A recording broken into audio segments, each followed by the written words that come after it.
Bum, bum, bum.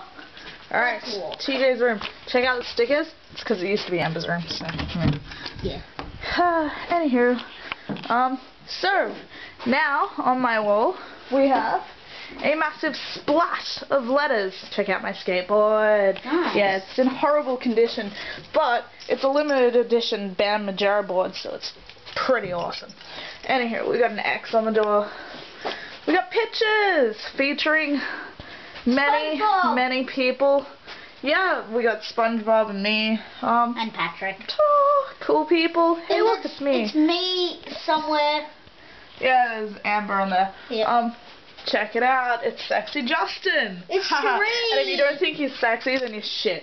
Oh my god, it's a white duck with rainbow spots. Anywho, this wall is just purple and it's got a picture on it. And over here, we've got some more pictures. These are some very old Queensland pictures that I decorated. Then, last but not least, we have over here a bunch of pictures that are just pretty cool and I decorated and shit.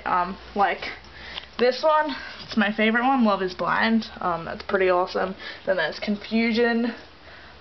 People Always Leave. That's pretty good. I like that. You know, like, they're just pretty awesome shit. Anywho, peace out.